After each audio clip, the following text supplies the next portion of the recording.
মানুষটার সাথে যদি কিছুদিন দেখা না হয় খারাপ লাগে না?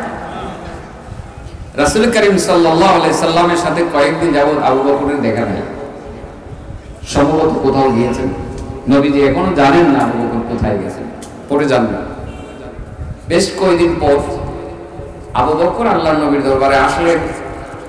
মানুষ যখন দীর্ঘ পথ পাড়ি দিয়ে কোনো সফর করে আসে, সফরের কিছু আলামত কিন্তু চেহারাতে দেখা যায়। আবু বকর ঠিকই আসলেন, চেহারাটা মলিন, মনে হয় ক্লান্ত, পরিশ্রান্ত। আল্লাহ রাসূল দেখে আবু বকরকে দেখলেন, দেখেই বললেন, মানি আরাকা কাইবান ইয়া আবা বকর। কি হলো আবু বকর, তোমার চেহারাটা মলিন কেন? আল্লাহ নবী আবু বকরকে দেখে বুঝে ফেলছেন চেহারা মলিন। বন্ধু বন্ধুকে সহজেই বুঝতে পারে, ঠিক না ঠিক? ঘনিষ্ঠ বন্ধু, কয়েকদিন যাবত বন্ধুর সাথে দেখা নাই আপনার, তার মনটা যদি খারাপ হয় আপনি দেখা মাত্রই বলতে পারবেন, দোস্ত রে তোর মনটা খারাপ কেন, ঠিক না ঠিক? আল্লাহ রাসূল আবু বকরকে দেখে বললেন, মালি আরাকা কাইবান ইয়া আবা বকর, মালি আরাকা কাইবান ইয়া আবা বকর। ও আবু বকর, কি হলো তোমার? তোমাকে আজকে মলিন দেখা যাচ্ছে কেন? তোমার চেহারাটা মলিন কেন? তোমাকে চিন্তাগ্রস্ত মনে হচ্ছে, তোমাকে আজকে বড় ক্লান্ত মনে হচ্ছে, ক্লিষ্ট মনে হচ্ছে। আবু বকর, কি হলো তোমার? তুমি বলো।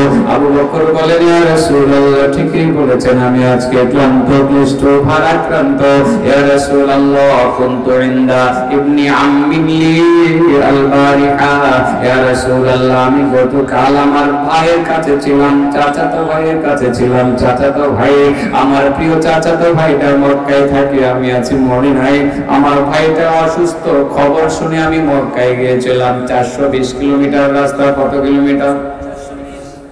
এখন বাস চলে, ট্রেন চলে, এখন বাস চলে, ট্রেন চলে। মাত্র 1.5 ঘন্টা সময়ে মক্কা থেকে মদিনায় যাওয়া যায়। কয় ঘন্টা? ট্রেন আছে, বৈদ্যুতিক ট্রেন। 1 ঘন্টা 40 মিনিট সময়ে মক্কা থেকে মদিনায় যাওয়া যায়। 200 রিয়াল ভাড়া লাগে। 500 রিয়াল।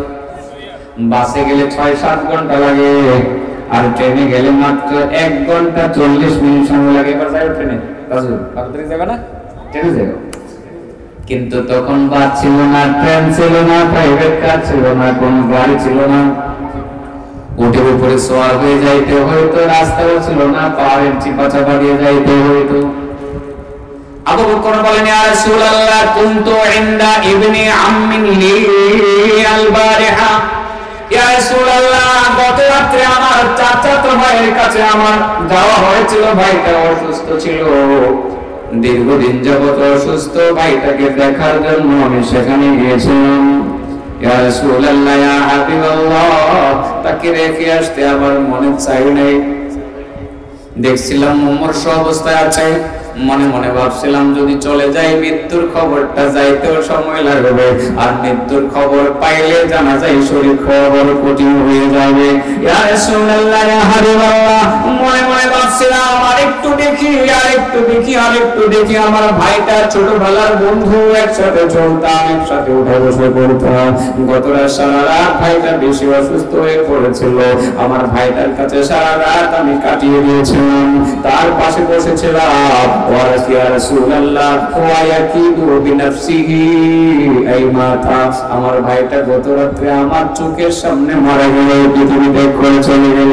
ইয়া রাসূলুল্লাহ, ইয়া হাবিবাল্লাহ, সারা রাত ভাইটাকে নিয়ে বসে থাকলাম, আর আমার ঘুম হয় নাই, খাওয়া দাওয়া নাই। ভাইয়ের মৃত্যুর পরে, মৃত্যু পরবর্তী আনুষ্ঠানিকতার দায়িত্ব আমার কাঁধে তোড়িত হইল। আমার ভাইটাকে গোসল করানো লাগলো, আমার ভাইটার জানাজা পড়তে হবে।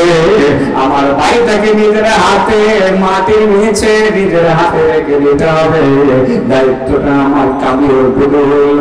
নিজের হাতে ভাইটাকে গরম পানি করাইয়া গোসল করাইলাম, গরম পানি করে গোসল করাইলাম, কাপড়ে কাপড় পরাইয়া ভাইয়ের জানাজার নামাজের ইমামতি পদ্ধতিটা নিজেই করলাম।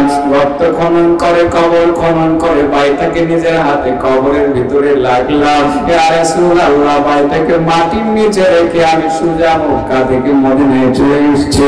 ইয়া রাসূলুল্লাহ, ইয়া হাবিবাল্লাহ, এখান থেকে আরেকটা চিন্তা ছিল, আজকে কয়দিন যাব আপনার সাথে আমার কোনো দেখা নেই। ইয়া রাসূলুল্লাহ, বাড়িতে যাই না, সেখান থেকে আগ্রহ নিয়ে আমি আসতেছিলাম, আগে আপনার সাথে দেখা হবে। ইয়া রাসূলুল্লাহ, কতদিন যাবত আপনাকে দেখি না, আমার গোসল করা শুরু হয় নাই। বাড়িতে গেলে গোসল করে আপনার দরবারে আসতে পারতাম, আগে আমার পরিবারের কাছে যাই না, আপনার শূন্যতা অনুভব করতেছিলাম, আপনার সাথে আমার দেখা নাই, বড় কষ্ট লাগতেছিল।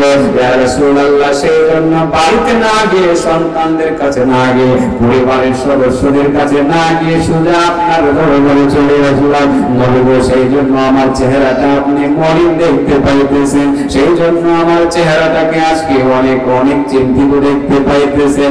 নবী, আপনি ঠিকই বলেছেন, আজকে আমি ক্লান্ত, ক্লিষ্ট, ভারাক্রান্ত।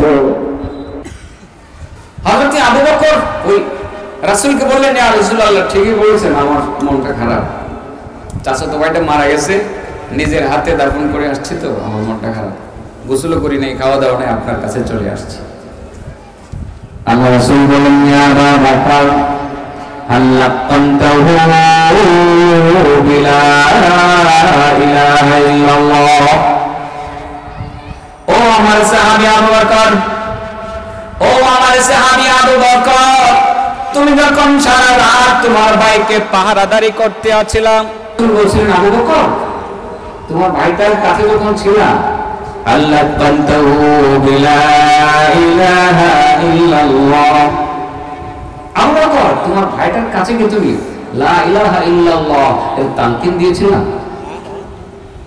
তোমার ভাইকে যখন তুমি পাহারাদারি করতেছিলা, তখন তুমি লা ইলাহা ইল্লাল্লাহ তার সামনে বলেছিলা কিনা? রাসূল বলেন, আবু বকর, তুমি কি তার সামনে কালিমার তালকিন দিয়েছিলে কিনা? আবু বকর বলেন, ইয়া রাসূলুল্লাহ, নাম কুলতু, আর আমি আমার ভাইয়ের কাছে বসে বসে সেই কালিমাটা পড়েছিলাম, লা ইলাহা ইল্লাল্লাহ। আল্লাহ রাসূল বলেন, ফাহাল ক্বালাহা, ও আবু বকর, তোমার ভাইয়ের কাছে যখন তুমি সেই কালিমার তালকিন দিয়েছিলা, লা ইলাহা ইল্লাল্লাহ, তোমার সাথে সাথে তোমার ভাইও কি সেই কালিমার তালকিন শুনে তার জবান দিয়ে উচ্চারণ, সেই কালিমা উচ্চারণ করেছিল কিনা? আবু বকর বলেন, নাম ক্বালাহা ইয়া রাসূলুল্লাহ, আমি যখন কালিমার তালকিন দিয়েছিলাম, আমার ভাইটাও তখন আমার সাথে সাথে কালিমা উচ্চারণ করতেছিল। সুবহানাল্লাহ।